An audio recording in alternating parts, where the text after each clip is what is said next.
ছিলেন আজ গতকালকে এবং আজকের পরিস্থিতি নিয়ে আপনাদের প্রশ্ন উত্তর দেওয়ার জন্য। একটু দেরি হওয়ার জন্য সরি, যথাসময়ে রেসপন্স করতে পারি নাই।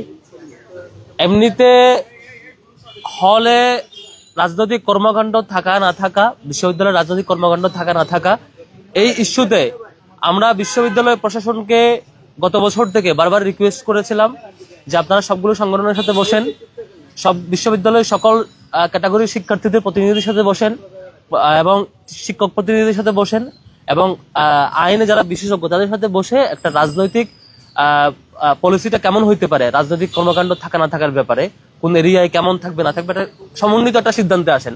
বিশ্ববিদ্যালয় প্রশাসনের ব্যর্থতা হইল আজকে অলমোস্ট 1 বছর পার হয়ে যাওয়ার পরও এখনো বিশ্ববিদ্যালয় প্রশাসন এটিকে মানে বেশ গুরুত্ব দেয় নাই, খামখেয়ালির মধ্য দিয়ে রেখে দিয়েছে, যার কারণে আজকে নানান কনফিউশন এবং নানান ইস্যু তৈরি হয়েছে।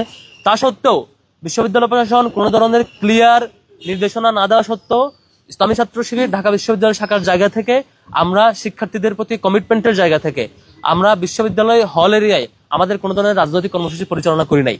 আমরা আমাদের সকল ধরনের রাজনৈতিক কর্মসূচি সাধারণত টিএসসি, মধুর ক্যান্টিন বা বিশ্ববিদ্যালয়ের অন্য মূল যে প্লেস সেই প্লেসগুলো কেন্দ্রিক পরিচালনা করেছি। এবং বিশ্ববিদ্যালয়ের শিক্ষার্থীরা যেহেতু হলে থাকে, যেমন ধরেন একজন শিক্ষার্থীকে আমি শিক্ষাবৃত্তি দেবো, শিক্ষাবৃত্তি তাকে তো আমি ফোন দিয়ে বলবো না তুমি যে টিএসসি আসে নিয়ে যাও, আমি বরং বলবো তুমি কোন হলে আসো সেখানে গিয়ে পৌঁছাই দিচ্ছি। এ ধরনের সেবামূলক যে কর্মসূচি, সহযোগিতামূলক কর্মসূচি, স্কিল ডেভেলপমেন্টমূলক কর্মসূচি, সেটা তার দৌড় পৌঁছে দিতে যে আমরা হলে হ্যান্ড ওভার করেছি, পৌঁছে দিয়েছি। যেমন আমরা ফার্স্ট এইড বক্স দিয়েছি, ফার্স্ট এইড বক্স লাগবে হলের শিক্ষার্থীদের, সেক্ষেত্রে আমরা হলে সেটা পৌঁছে দিয়েছি। কিন্তু আমাদের দলীয় কোনো এজেন্ডা, রাজনৈতিক কোনো এজেন্ডা, দলীয় কোনো কর্মসূচি আমরা হল এরিয়ার মধ্যে আমরা করি নাই। এটা আমার শিক্ষার্থীদের প্রতি কমিটমেন্ট ছিল, সেই কমিটমেন্ট আমরা মেনটেন করেছি। আর এর মধ্যে গতকালকে ছাত্র দলের কর্মসূচি, ছাত্র দলের হল কমিটি দেওয়াকে কেন্দ্র করে দেখলাম বেশ বিরোধিতা এবং পারস্পরিক বিরোধিতা আসছে। সবচেয়ে ভালো হতো এই প্রতিবাদ, এই বিরোধিতা প্রথম যারা কমিটি দেওয়ার মধ্যে দিয়ে শুরু করছে, ছাত্র ইউনিয়ন জগন্নাথ হলে কমিটি দিয়েছে, এই রিয়েকশনটা তখন আসলে সবচেয়ে ভালো হতো। কিন্তু আমরা দেখেছি যিনি শিক্ষার্থীরা তো রিয়েকশন দিয়েছেনই, অনেক অনেক রাজনৈতিক সংগঠনের নেতৃবৃন্দ যারা রিয়েকশন দিয়েছেন, যেমন সাবেক একটা বাম সংগঠনের নেত্রী মোহাম্মদ ফাতেমা, তিনি যে রিয়েকশনটা দিয়েছেন সেটা সবচেয়ে ভালো হতো যখন জগন্নাথ হলের ছাত্র ইউনিয়ন কমিটি দিয়েছে তখন ওই রিয়েকশনটা আসা। কিন্তু একবার এসছে আরেকবার আসে না, সেটা মোর কনফিউজিং আর কি। তো আমাদের দিক থেকে ছাত্র শিবিরের জায়গা থেকে আমরা শিক্ষার্থীদের প্রতি সেই কমিটমেন্ট রক্ষা করেছি, সামনে রক্ষা করার সর্বোচ্চ সেই কমিটমেন্ট আমাদের থাকবে ইনশাআল্লাহ। আপনাদের কোনো কোয়েরি আছে কিনা? ফরহাদ জি, সামনে ডাকসু নির্বাচন, এর কোনো প্রভাব ডাকসু নির্বাচন পড়বে কিনা, বা নির্বাচন এই কেন্দ্রিক দ্বন্দ্বে ডাকসু নির্বাচনটা পিছিয়ে বা এই টাইপের কোনো সংখ্যা আপনাদের আছে? আমার মনে হয় ডাকসুর উত্তরও আপনি দিবেন। তার আগে আপনি যদি বলেন বিশ্ববিদ্যালয়ের এই যে কালকে দিল মৌখিক যে ঘোষণা, এইটাকে আপনাদের প্রতিক্রিয়া কি স্বাগত জানাচ্ছেন নাকি এটা আপনারা প্রত্যাখ্যান করছেন? বিশ্ববিদ্যালয় এই ধরনের মৌখিক ঘোষণা এর আগেও অনেক ঘোষণা দিয়েছে, অনেক কিছু বলেছে। আমরা বিশ্ববিদ্যালয় প্রশাসনের গত দীর্ঘদিনের যে ক্রোনোলজি দেখেছি, যে ধরনের কার্যক্রম দেখেছি, তো মৌখিক ঘোষণার উপর আমরা আস্থা রাখতে পারি না। বিশ্ববিদ্যালয় প্রশাসনের মৌখিক ঘোষণার প্রতি আমরা আস্থা রাখতে পারি না। এই দিক থেকে আগের বিষয়গুলো পর্যালোচনা করে আমরা যেটা বলবো সেটা হচ্ছে বিশ্ববিদ্যালয় প্রশাসনের এখন দ্রুততম সময়ের মধ্যে যেটা উচিত সেটা হচ্ছে প্রত্যেক স্টেক হোল্ডারের সাথে বসে একটা কনসেনসাসের ভিতরে মাধ্যমে সবার ঐক্যমতের ভিত্তিতে একটা লিখিত ফরম্যাটে নিয়ে আসা, যে ফরম্যাটে যে রাজনীতি করতে চাইবে না তারও যেমন অধিকার হরণ হবে না, যে রাজনীতি করতে চাইবে তারও কোনো ধরনের সাংবিধানিক অধিকার হরণ হবে না। একই সাথে বিশ্ববিদ্যালয়ের অধিকাংশ শিক্ষার্থীর যে প্রত্যাশা হল এবং আবাসিক এরিয়ার যে সেফ থাকা, এবং একই সাথে রাজনৈতিক সংগঠনগুলোর যে প্রত্যাশা বিশ্ববিদ্যালয় এরিয়ায় তার রাজনৈতিক কর্মসূচি বাস্তবায়ন করতে পারা, সবগুলোর সামষ্টিক প্রত্যাশাগুলো মাথায় রেখে এবং সবার সম্মতিতে একটা লিখিত ফরম্যাটে লিখিত অ্যানাউন্সমেন্ট আসার আগ পর্যন্ত শুধুমাত্র মৌখিক ঘোষণার উপর আমরা কোনো ধরনের আস্থা রাখতে পারছি না।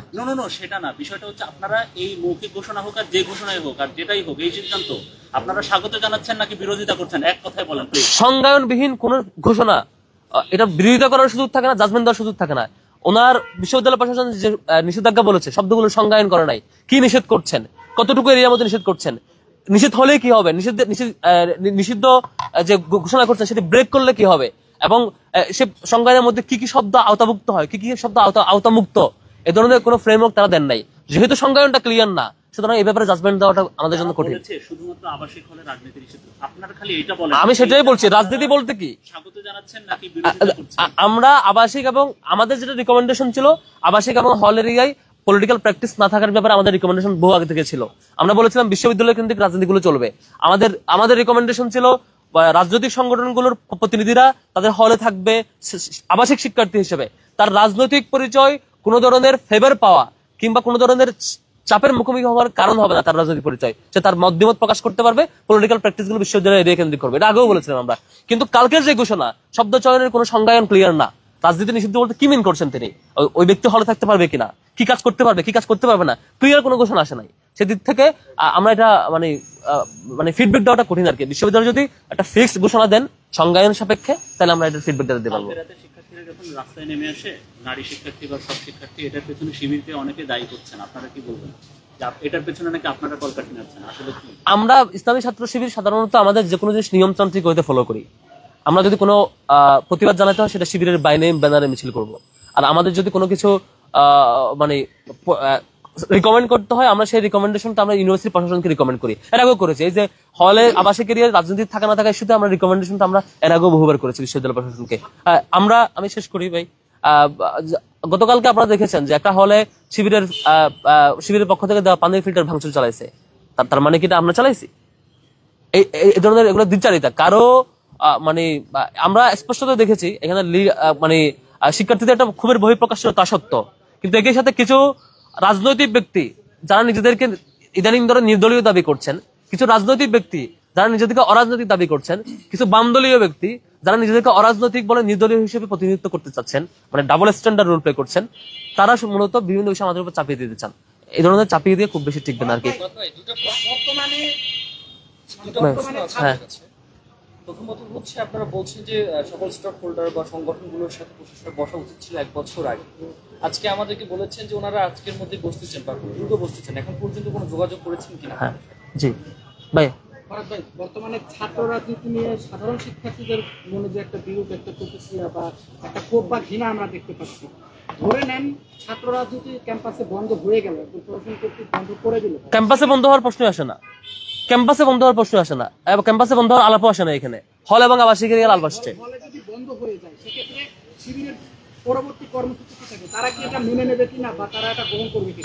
আমি এটা অলরেডি ক্লিয়ার করেছি। বিশ্ববিদ্যালয়ের কোনো হলে আমরা কোনো রাজনৈতিক কর্মসূচি এখন পর্যন্ত চালাই নাই। এটা শিক্ষার্থীদের আমাদের কমিটমেন্ট ছিল, প্রশ্ন আবার আসার কথা না। আর এদিক থেকে যে প্রশ্ন আসছে, বিশ্ববিদ্যালয় প্রশাসন আমরা শুনতে পেয়েছি ইউনিভার্সিটি প্রশাসন সংগঠনগুলোর সাথে আলাপ করতে চান, বসতে চান, বসে তারা একটা কনসেনসাসের ভিত্তিতে সিদ্ধান্তে আসবেন। এটা ভালো, সবার সাথে আলাপ করে একটা কনসেনসাসের ভিত্তিতে সিদ্ধান্তে আসতে পারাটা ভালো। এটা জানতে পেরেছি, এখনো শিওর না আর কি। তো এটা আমরা আগেও বলেছিলাম, সবগুলো সংগঠনের সাথে আলাপ করে একটা ফরম্যাটে আসা, তাহলে পলিটিক্যাল প্র্যাকটিস গুলো সুন্দর একটা গোছানো ফরম্যাটের মধ্যে দিয়ে থাকে। স্বীকার করেছিলেন হলগুলোতে আপনাদের ছোট ছোট টিম আছে। ইয়েস, এই টিমটা আসলে কোন ফরম্যাটে কাজ করেছে, কিভাবে কাজ করছে, এইটা ভবিষ্যতে কিভাবে কাজ করবে? বিশ্ববিদ্যালয়ের শিক্ষার্থীরা এটা নিয়ে সবচেয়ে বেশি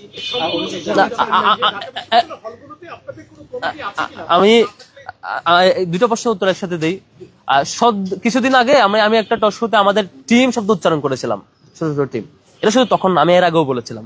কিন্তু একটা নির্দিষ্ট দলের এজেন্ডা বাস্তবায়ন করার জন্য তারা এই শুধুমাত্র এই ক্লিপ, পুরো বক্তব্য না শুনে ছোট্ট ক্লিপ প্রচার করে তাদের নিজেদের মানে ব্যর্থতা ঢাকার চেষ্টা করছে আর কি।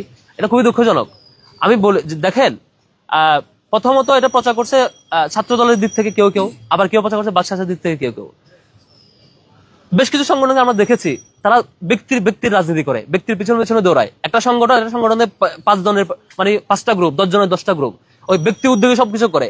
ব্যক্তির একটা বলয় থাকে, ব্যক্তি তার সুপিরিয়র ব্যক্তিকে মেনটেন করে, ওইখান থেকে নিয়ে সংগঠন চালায়। এটা সংগঠন বলে না, এটা ব্যক্তি পূজা। যারা এই ধরনের কাজ করে তারা সাংগঠনিক টিম ওয়ার্ক বুঝেন না। আমরা যেটা করি এটা হচ্ছে ব্যক্তি পূজা না। একদম এক হলে 5 জন থাকবে, 5 জন 5টা গ্রুপে মেনটেন করবে, 5 জন সুপিরিয়র ব্যক্তিরা মেনটেন করবে, সেখান থেকে টাকা নিয়ে এসে যার কাজ করবে, লোকজন নিয়ে ঘুরবে এবং ব্যক্তির আলাদা কোরাম থাকবে। এই কোরাম পলিটিক্স আমরা পছন্দ করি না। আমরা যেটা করে সাংগঠনিক টিম ওয়ার্ক করি। টিম ওয়ার্কটা কিভাবে করে? ধরেন আমরা কুরবানির একটা ফেস্টিভ্যাল আয়োজন করেছিলাম, তাহলে আমরা প্রত্যেক হল থেকে ভলান্টিয়ার লাগবে না? ভলান্টিয়ার ওই সময়ের জন্য একটা সাময়িক টিম ওয়ার্কের জন্য একটা ভলান্টিয়ার টিম লাগবে। আমরা মনে করেন ফার্স্ট এড বক্স দিয়েছি, হলের প্রশাসনের কাছে ফার্স্ট এড বক্স পৌঁছে দেওয়া হবে। এখন হল প্রশাসনের কাছে ফার্স্ট এড বক্স যদি পৌঁছে দেওয়া হয়, 3-4 জনের একটা টিম তো আমাদের ইনস্ট্যান্ট ফর্ম করতে হবে যে তোমরা 3 জনকে এটা পৌঁছায় দাও। অর্থাৎ এজেন্ডা বেসিসে যখন যারা বাস্তবায়ন করবে আমাদের ভলান্টিয়ার টিম হয়। এটাকে বলেছিলাম আমি টিম। যখন যে কাজ বাস্তবায়ন করা হয় সেই কাজ সুন্দর টিম ওয়ার্কের মধ্যে দিয়ে সম্পন্ন হওয়ার জন্য আমাদের নানান ভলান্টিয়ার টিম লাগে। এটা হচ্ছে ভলান্টিয়ার টিম। আমরা হলে ওই যে ফ্রি হেলথ ক্যাম্প করেছিলাম, হলের বাইরে এরিয়াতে ইফতার বিতরণ করেছিলাম। যখন যে হলের শিক্ষার্থীরা সেবা গ্রহণ করবে, সে হলের শিক্ষার্থীদেরকে ওয়েলকাম করার জন্য আমাদের ভলান্টিয়ার টিম লাগবে না? এই জন্য আমাদের জনশক্তিদের মধ্যে, ম্যান পাওয়ারদের মধ্যে যাদের পরীক্ষা থাকে না, যারা তখন ফ্রি থাকে, ক্লাসের ব্যস্ততা থাকে না, হলে থাকে, বাড়িতে থাকে না, তাদের নিয়ে ইনস্ট্যান্ট একটা ভলান্টিয়ার টিম ফর্ম করা হয়। তোমরা আজকের কাজটা বাস্তবায়ন করবা, কাজ শেষে এই টিমটা আবার ভ্যানিশ। মানে এটা হচ্ছে ভলান্টিয়ার টিম। এখন যারা এটা বুঝে না, যারা বুঝে ব্যক্তি রাজনীতি, যারা বুঝে স্বার্থের রাজনীতি, যারা বুঝে চাঁদাবাজির রাজনীতি, যারা বুঝে হচ্ছে গ্রুপ মেনটেনের রাজনীতি, তারা কখনো টিম ওয়ার্ক বুঝবেন না। তারা এটা নিয়ে অপপ্রচার করবে, খুবই স্বাভাবিক। শিক্ষার্থীরা তো এই ধরনের কোনো উপহার উপঢৌকন দেওয়া চাচ্ছে না। তারা বলছেন যে এই উপহারের মধ্য দিয়ে রাজনীতি প্রবেশ করছে হলে, এবং এটাও যাতে বন্ধ হয় সে দাবি শিক্ষার্থীরা যদি না চায়, কোন হলে শিক্ষার্থী, আমরা এটা বিপরীত মত দেখেছি, কোন হলে শিক্ষার্থীরা বলছে যে আমরা কোনো ধরনের রাজনীতি চাই না হলে, কিন্তু সেবামূলক কর্মসূচি আমরা চাই। কোন হলে কেউ বলছে আমরা এটাও চাই না। যদি হলে এমন হয় যে সাধারণ সভার মধ্য দিয়ে শিক্ষার্থীরা একমত হয়েছে এই ধরনের কোনো প্রজেক্ট তারা নেবেন না, তাহলে আমরা এগ্রি করি। মানে আমরা তো যা দিয়েছি শিক্ষার্থীদের দাবির প্রেক্ষিতে দিয়েছিলাম, কোনো জিনিস আমরা চাপাই দিই নাই। যেমন ঠান্ডা পানি কোল্ড ওয়াটার ডিসপেন্সার কবে দেওয়া হয়েছে, যেমন শিক্ষার্থীদের রেসপন্স ছিল যে ভাই খুব প্রচন্ড গরম পড়ছে, এখানে ওই পরিবেশ নাই। আমরা আমাদের প্রতিনিধি টিম প্রশাসনের কাছে গেছে, স্যার আপনারা এটা ব্যবস্থা করেন। প্রশাসন বলতেছে ফান্ড নাই, তখন আমরা ব্যবস্থা করছি। তারপরে এইভাবে প্রত্যেকটা প্রজেক্টে যে কটা পানি ফিল্টার এইভাবে হয়েছে, যে প্রশাসন আমরা বলছি আপনারা দেন, শিক্ষার্থীদের দরকার। প্রশাসন বলতেছে আমাদের ফান্ড নাই, কোথায় দিব বাবা? তখন আমরা শিক্ষার্থী হিসেবে চিন্তা করছি আমাদের তো অ্যালামনাই আছে, সাবেক অ্যালামনাইদের কাছ থেকে ফান্ড ম্যানেজ করে আমরা একটা হেল্প করেছি। এটা তো প্রশাসনকে আমরা এম্পাওয়ার করেছি তাদের কাজে। বিষয়টা এরকম ছিল। এখন যদি শিক্ষার্থীরা না চায় আমরা দিব না। অলওয়েজ আমরা শিক্ষার্থীদের পালসের প্রতি, শিক্ষার্থীদের সিদ্ধান্তের প্রতি আমরা কমিটেড।